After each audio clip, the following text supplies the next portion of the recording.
حضرت مولا کائنات سیدنا علی المرتضیٰ رضی اللہ تعالی عنہ سے روایت ہے کہ حضور علیہ السلام نے ارشاد فرمایا ثلاث لا تؤخروہن، تین چیزوں کو کبھی بھی مؤخر نہ کرنا، تین چیزوں میں کبھی بھی دیر نہ کرنا۔ پہلی چیز الصلاۃ اذا اتت، جب نماز آ جائے تو فوراً ادا کر لو۔ والجنازۃ اذا حضرت، اور جب جنازہ حاضر ہو جائے تو فوراً نماز جنازہ پڑھ لی جائے۔ یہ میت کی تکریم ہے، میت کا اعزاز ہے کہ فوراً جنازہ پڑھا جائے۔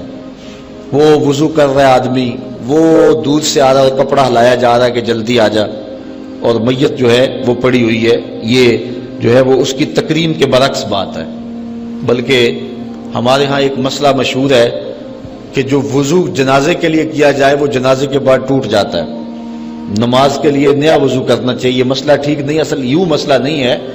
مسئلہ یہ ہے کہ جنازے میں سوائے ولی میت اور امام جس نے جنازہ پڑھانا ہے وہ بغیر وضو کے جنازہ نہیں پڑھ سکتا، دور بھی ہے تو وہ جا کے وضو کر کے آئے گا۔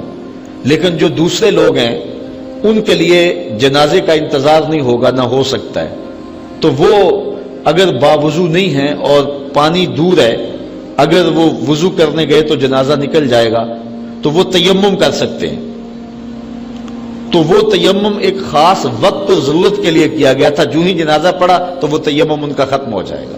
تو وہ یہ ہے کہ وہ اس تیمم سے کوئی اور کام نہیں کر سکتے، اور اس کو یوں بنا لیا گیا کہ وضو والے جنازے والے وضو سے نماز نہیں ہوتی، جو وضو کیا جائے اس میں کوئی نہیں، جو تیمم وہ وقتی طور پہ کیا گیا تھا۔ اس لیے کہ جب جنازہ آ جائے تو اس کو رکھ کے اوروں کا انتظار کریں، یہ میت کے پروٹوکول، اس کی تکریم اور اس کے اعزاز کے خلاف ہے کہ اس کو رکھا جائے اور کسی اور کا انتظار کیا جائے، سارے آ کے اس کا انتظار کریں، یہ کیوں کسی کا انتظار کرے؟ تو جب جنازہ آ جائے تو پھر فوراً جنازہ پڑھ لینا چاہیے۔ بعض کا جو ٹائم دیا ہوا ہوتا ہے پڑھنے لگتا تو ایک بندہ بولتا جی ابھی وہ ٹھہرو ذرا 5 آدمی آ رہے ہیں، اور وہ امام ٹھہرتا تو پھر وہ دوبارہ شروع کرنے لگتا ہے، پھر ایک آواز دیتا وہ دیکھو جی ابھی کچھ لوگ وضو کر رہے ہیں، اور جو پہلے آئے ہیں وہ بےچارے جلدی میں ہوتے ہیں۔ بہرحال بعد میں آنے والے یا پہلے آنے والے وہ تو انتظار کر لیں گے۔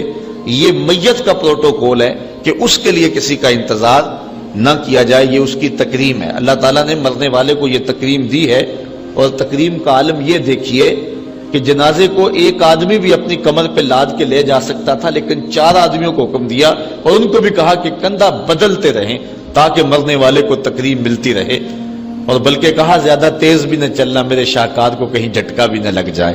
اور پھر یہ تعظیم اور یہ توقیر کہ امام وقت بھی ہو، امام کعبہ بھی ہو، وقت کا غوث بھی ہو، وہ بھی پیچھے کھڑا ہے اور لاش آگے پڑی ہوئی ہے، جنازے کو آگے رکھا گیا، یہ اس کا پروٹوکول ہے، یہ اس کا اعزاز ہے، یہ اس کی تکریم ہے۔ تو دوسری بات، جب جنازہ آ جائے تو پھر جو ہے اس میں جلدی کی جائے، تاخیر نہ کی جائے۔ والایم اذا وجدت کفوا، اور جب بیٹی کے لیے معقول رشتہ مل جائے تو پھر اس کے نکاح کے اندر جو ہے وہ تاخیر نہ کی جائے۔ یہ 6 سال 5 سال منگنیاں رہتی ہیں، نہیں، جب کوئی معقول رشتہ کف میں مل گیا تو پھر دیر نہ کی جائے، فوری نکاح کر دی جائے۔